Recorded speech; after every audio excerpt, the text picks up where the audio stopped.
আমরা আজকে ৩৫টি missing mobile আমরা যাদের প্রকৃত মালিকদের কাছে আমরা আজকে তাদের কাছে হ্যান্ডওভার করে দিয়ে দেব। এগুলি আমাদের বিগত মাস খানেক মাস ২ এর মধ্যে আগরতলা বিভিন্ন জায়গা থেকে মিসিং হয়েছিল এবং আমরা সিআইআর পোর্টালের মাধ্যমে প্লাস আমরা টেকনিক্যাল যত আমাদের অ্যানালাইসিস এর মাধ্যমে আমরা এগুলিকে আহ, উদ্ধার করেছি, বিভিন্ন জায়গা থেকে উদ্ধার করেছি। যারা যারা এগুলির প্রকৃত মালিক তাদেরকে আমরা আজকে কল করেছি এবং তাদেরকে আমরা আফটার ভেরিফিকেশন করার পর আমরা তাদেরকে হ্যান্ড ওভার করে দেবো মোবাইলগুলি। কিভাবে হারিয়েছিল এই মোবাইলগুলো? বিভিন্ন জায়গাতে বিভিন্ন সময়ে মার্কেটে বা বিভিন্ন সময়ে তাদের কাছ থেকে মোবাইল হারিয়ে যায়। অনেক সময় আহ, কিছু স্টুডেন্টের চলাফেরা করার সময় হারিয়ে ফেলে। আহ, তাদের বিভিন্ন প্রত্যেকেরই আলাদা আলাদা রিজন আছে। যাই হোক, আমাদের কর্তব্য হচ্ছে যদি কোনো মোবাইল মিসিং হয় আমাদের কাছে যদি রিপোর্ট করে আমরা সর্বোচ্চ চেষ্টা করি এই মিসিং মোবাইলগুলিকে আমরা উদ্ধার করে দেওয়ার জন্য। এবং আমাদের ওএসপিএস এ আমরা সবসময় আমরা যেগুলি মোবাইল মিসিং এর রিপোর্ট হয় আমরা আমরা আমাদের সফলতা আমার মিসিং মোবাইলের ক্ষেত্রে আমরা ম্যাক্সিমাম আমরা হ্যান্ড ওভার করে দিয়েছি। এবং আজকে এখানে অনেকগুলি আছে, যেমন iPhone pro max, 15 pro max, আমাদের 16 iPhone plus Samsung, different mobile আছে যেগুলিকে ট্র্যাক করাও মুশকিল।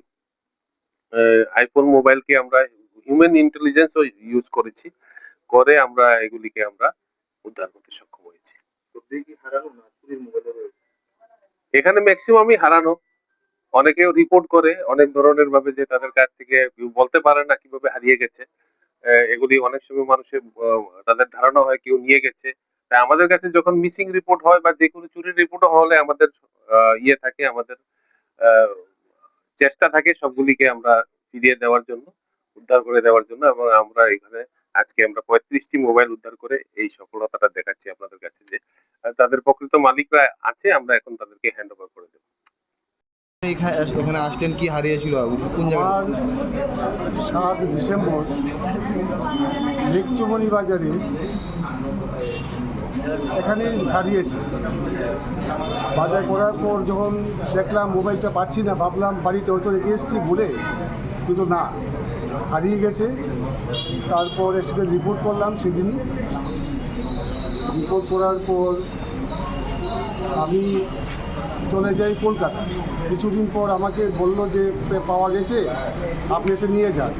আর আমি তো বাইরে আছি, আমি পরে আসবো। আসুন, আপনি যখন খুশি তখন আসুন, পেয়ে যাবেন। এখানে এলাম, খবর দিল যে এখানে পাওয়া গেছে, আপনি আজকে আসুন 12:30টায়। ওই এখানে এলাম, আমার হারানো মোবাইলটা পেয়ে গেলাম। আমি পাবো কোনোদিন হয়তো, এখন যে টেকনোলজি আছে মোবাইলে, এই জন্যই অনেকটা সম্ভব হয়েছে। আর বাকিটা তো পুলিশ বিভাগ আছেনি, ওনাদেরও আন্তরিক চেষ্টায় সেই উদ্যমে আমরা এটা পেয়েছি। অনেক কাজ করতে হয় একটা মোবাইল পেতে, তা আমরা জানি। আমরা যারা হারিয়েছে, আমি অন্তত সবার পক্ষ থেকে আমি পুলিশ বিভাগকে আমি ধন্যবাদ জানাচ্ছি। অনেক কথা শুনে থাকি পুলিশের সম্বন্ধে, তা তো থাকতেই পারে, সবাই তো আর একরকম নয়। আমরা তো এখানে অন্তত জনকল্যাণমূলক কাজে আমরা দেখতে পাচ্ছি, এবং এখন তো বাস্তবে আমরা দেখলামই যে মোবাইলটা কোনোদিন পাবো না ভাব ভেবেছিলাম, সেটা পেলাম। অজস্র ধন্যবাদ পুলিশ বিভাগকে এবং যারা সংশ্লিষ্ট যারা ছিলেন কর্মচারী, সবাইকে আমি ধন্যবাদ জানাচ্ছি। এটা হারিয়েছিলাম জানুয়ারি মাসে। এত তাড়াতাড়ি দ্রুত আমি আমার মোবাইল ফিরে পেয়েছি আজকে। আমাকে এখান থেকে ওয়েস্টপিএস থেকে কল করা হয়েছে, তার জন্য আমি আজকে এখানে এসেছি। ইভেন আমার মোবাইলটাও আমি ফেরত পেয়েছি।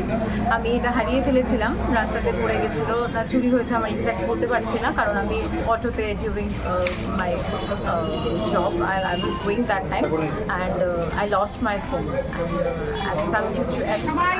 I forgot actually. আমি ভুলেই গেছিলাম যে কী করে মোবাইলটা কি কেউ চুরি করেছে ব্যাগ থেকে না মানে ফেলে দিয়েছে। এই যে অল্প সময়ে পুলিশ আপনার মোবাইলটা, খুশি আমি তাতে, ভীষণ thankful to each and everyone. সত্যি এত তাড়াতাড়ি এত দ্রুত আমি মোবাইলটা খুঁজে পেয়েছি, তার জন্য অসংখ্য অসংখ্য ধন্যবাদ এই ডিপার্টমেন্ট। এত তাড়াতাড়ি যে খুঁজে পাবো আমি সেটা কখনো ভাবিনি।